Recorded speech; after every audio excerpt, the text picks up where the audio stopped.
Assalamualaikum warahmatullahi wabarakatuh. Perkenalkan, nama saya Mahatma Agung Sesa dari Teknik Fisika 2017.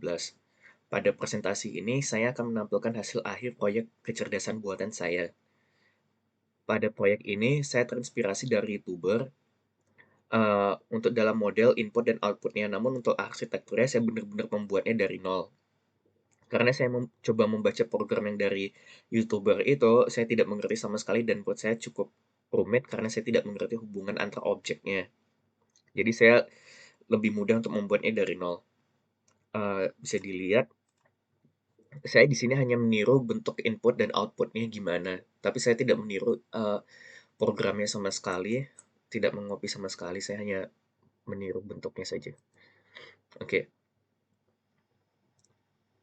pada ini saya buat dari dua file. Yang pertama main.py dan yang kedua model.py. Pada main.py itu terdiri dari dua kelas. Yang pertama pixel sama feedback. Yang pixel itu dibuat untuk konversi input dari pengguna menjadi ukuran pixel yang sesuai pada input model ANN, sehingga mudah untuk menjadi tes data secara real time. Jadi inputnya itu dalam bentuk 500 kali 560 pixel. Nah, itu dikonversi jadi 200 jadi 28 kali 28. Karena ya dataset yang kita gunakan itu 28 kali 28 yang dari MNIST-nya itu.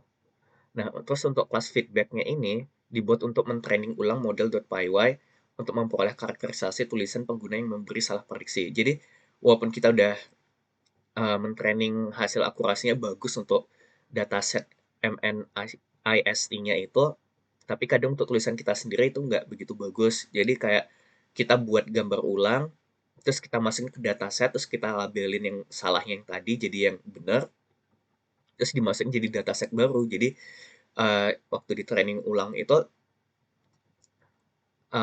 pas dikasih input yang karakternya sama itu probabilitas dia bener itu makin tinggi. Nah, ini untuk model.py. Jadi untuk model.py ini ya isinya uh, artificial neural network-nya itu.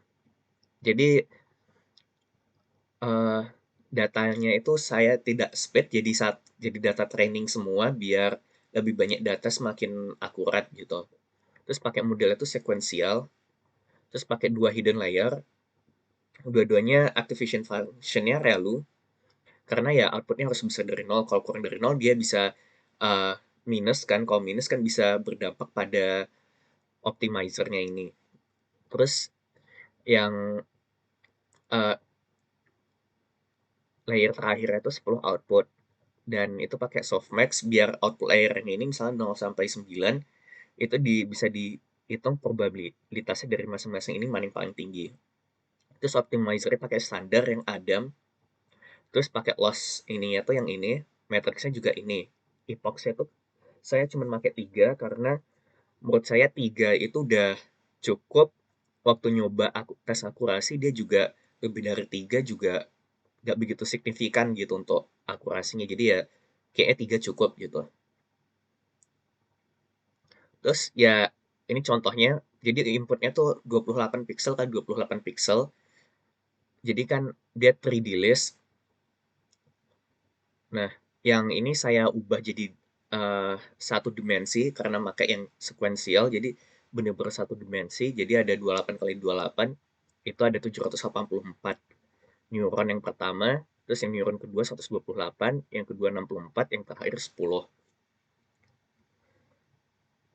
Ya, di sini menjadi input, terus jadi ke hidden layer pertama, hidden layer kedua, terus ke output, terus itu forward propagation. Terus yang untuk backward propagation ya dibalik untuk nentuin weight yang lebih bagus.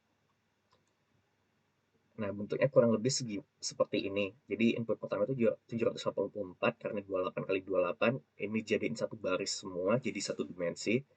Dikonversi, terus jadi 128. Yang keduanya,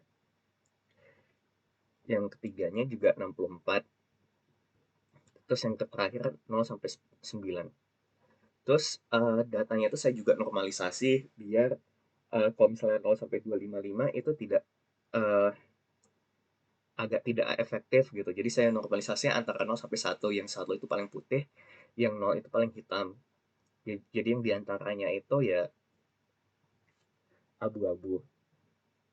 Nah, ini konversi pixelnya 560 kali 560 menjadi 28 kali 28. Jadi dia ada 3D list nampai. Jadi kenapa 3 dimensi ya? Karena ada X, Y, sama yang satu lagi itu nilai yang ini ya di dalam sini.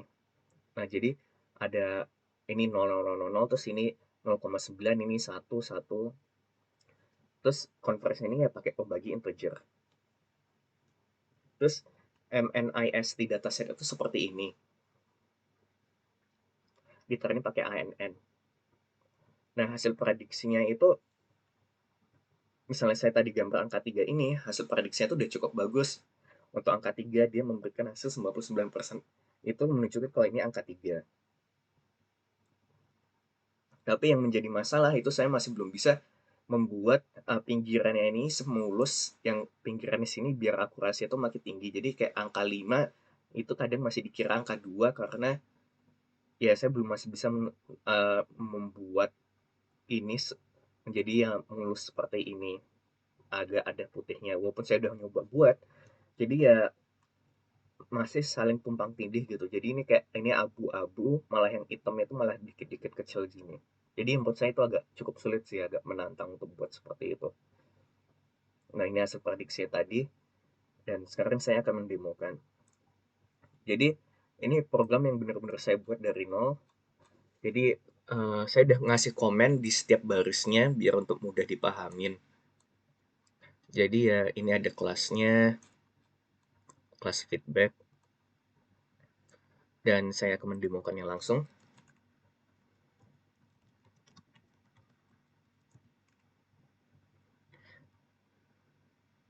Nah, di sini keluar kanvasnya, dan saya akan menggambarkan angka 3. Dan saya pencet spasi, dan di sini bisa dilihat, di sini angka 3 menunjukkan, terus, dan dibilang di sini angka 3 juga, dan bisa dilihat ini hasil akurasi itu dibilang 1, dan cukup bagus gitu. 1 atau 100% kalau ini angka 3 gitu, bisa diyakinkan. Nah, misalnya saya pencet lagi,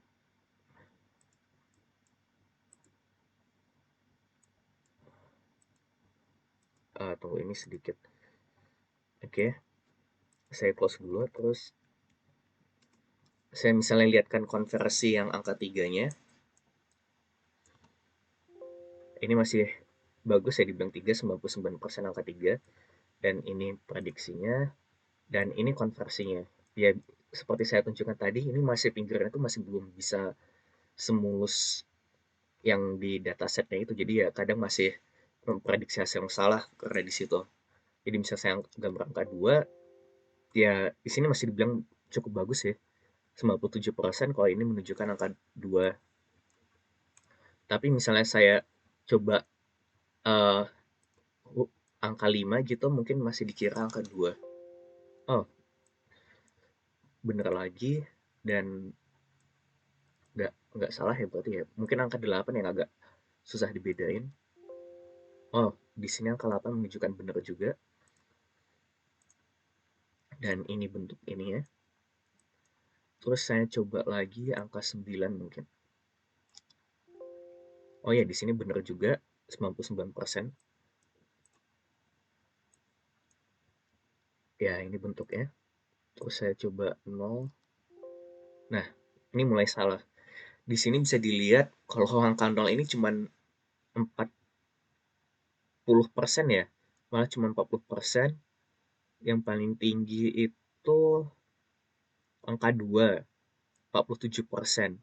Ya, ini sih maksud saya tadi, saya masih belum bisa memuluskan pinggirannya ini. Dan jadi masih dikira salah prediksi ya, padahal angka 0 ini jelas-jelas bentuknya seperti ini. Terus mungkin angka 1 juga masih salah. Oh, ini angka 1 malah 100% ya, bener juga ya. Coba 4. Nah, ini angka 4 juga salah. Bisa dibilang angka 5 ini 51%. Dan angka 4 itu malah cuman 6,2 kali 10 pangkat minus 9 ya. Ya jadi, ya seperti ini sih maksud saya. Jadi, konversinya masih dibilang cukup jelek untuk ini. Jadi, itu hasil demonya. Nah, terus ini untuk model.py-nya. Nah, bisa dilihat di sini, di flatten biar jadi rata satu dimensi. Terus inputnya itu kan 28 kali 28 jadi satu dimensi jadi 724 ya tadi. Terus yang kedua itu jadi 128, yang satu laginya jadi 64, yang terakhir itu 10 pakai softmax, relu. Terus epoxnya itu 3 yang seperti saya bilang tadi. Nah, ya ini saya memasukkan data set yang baru yang saya bilang, karena kadang yang prediksi salah kayak tadi itu saya rekam datasetnya tuh saya masukkan ke dataset yang baru jadi uh, untuk mengurangi kesalahannya biar probabilitas saat input yang mirip seperti itu jadi lebih tinggi. Dan ini juga udah dikasih komen semua ya, hampir setiap baris ya. Terus yang dapat dioptimasi itu apa aja ya, maksud saya ini yang konversi ini biar lebih mulus, karena itu sangat berpengaruh banget. Saya udah nyoba dalam bentuk yang macam-macam. Kalau yang untuk saat ini saya bentuknya bintang ya, jadi bintang jadi bisa kotak-kotak seperti ini. Kalau misalnya petak gitu nggak begitu bagus dan akurasinya masih bilang jelek gitu. Terus ya misalnya saya masih belum bisa membuat ini lebih mulus ya saya bisa nambahkan dataset yang baru yang bentuknya seperti ini. Saya masukkan dataset baru kalau ini angka 3 dan diperbanyak lagi yang seperti ini biar semakin akurat. Terus ya sisanya tinggal hyperparameter optimization. Nah, itu sekian dari presentasi saya untuk tugas akhir kecerdasan buatan saya. Untuk waktunya, terima kasih.